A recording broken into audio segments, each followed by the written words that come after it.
South African Bureau of Standards, or SABS for short, has new state-of-the-art laboratories that will provide testing, inspection and certification services across a range of products. Joining us now on Quality Assurance in a New Age is Dr Boni Mehlomakhulu. She's CEO of the South African Bureau of Standards.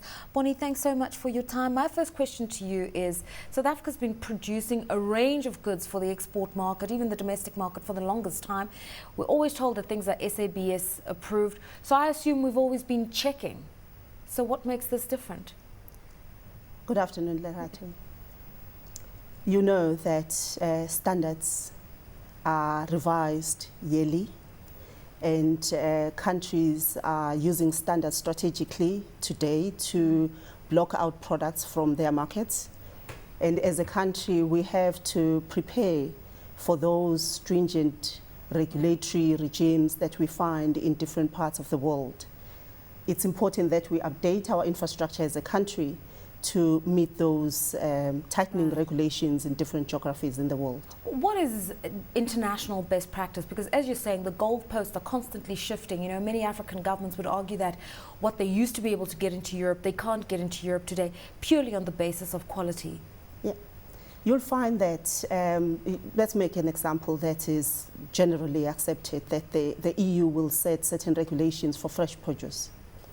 And a country like South Africa that has ambitions to export to Europe will have to meet certain minimum requirements. And at SABS, we will then test the products for pesticide residues, compile a database of products that we've tested and send that to the EU. That makes it easier for manufacturers in South Africa to send their products to the EU.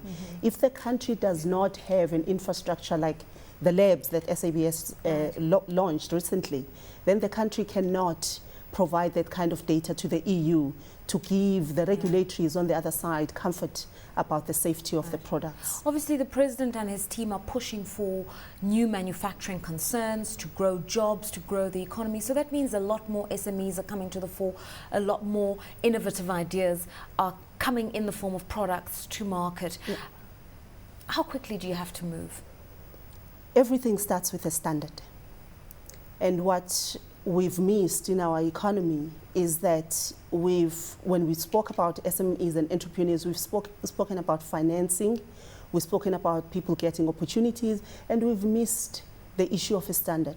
So what usually happens is that when the entrepreneur has had funding, when the entrepreneur has had an opportunity, when they try to supply, they find that they don't meet the standard. They should start with that at the beginning. And what we're doing as SABS is really getting that issue right up front to say we need to engage with entrepreneurs and engage them up front in the development of the standards. Because what usually happens is that when the standard is set through a consensus process by industry and consumers, and the entrepreneurs are not there, their products are blocked out of the acceptable products that meet that standard. So we need to engage entrepreneurs right at the setting of the standard. Authenticity. I know that they'll say to you when you're buying a South African product, look for the SABS stamp of approval. How do I know it's a genuine, authentic SABS stamp of approval? If you're unsure, you can call the SABS, and we have on our website, we have a list of companies that whose products are SABS approved. And if that SABS stamp is used illegally, we have a responsibility to you as a consumer to take legal action against that company that is using our stamp illegal. On the subject of counterfeiting, some people watching would say, you know, it's not the South Africans that have the problem, it's the ones who are importing into South Africa. The local manufacturing industry is competing with these cheap imports coming in from Asia, and we don't know what kind of quality assurance standards that they've had to comply with, and yet their goods are flooding the market.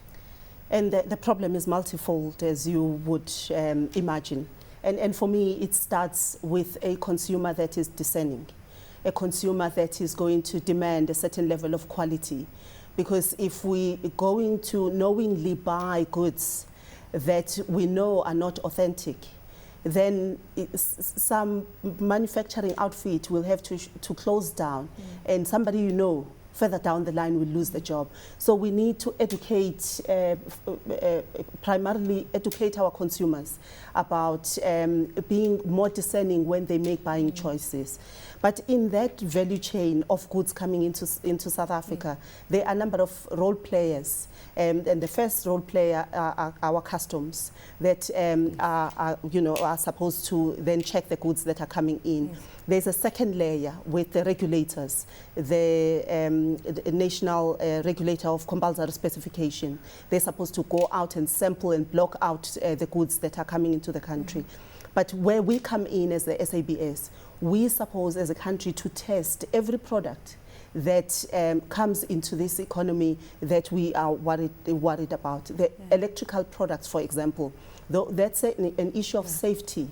When people buy electrical stoves and they go and plug those stoves in their houses, that's an issue of safety. Right. We should be, as an economy, saying every product should be tested locally. And very briefly, Boni, we've got to go. Cost effectiveness. If I've started a company, I'm producing these pens, I'm a new entrepreneur, I'm still working very much off a very small base of operational capital. How much does it cost me to get this kind of certification from you?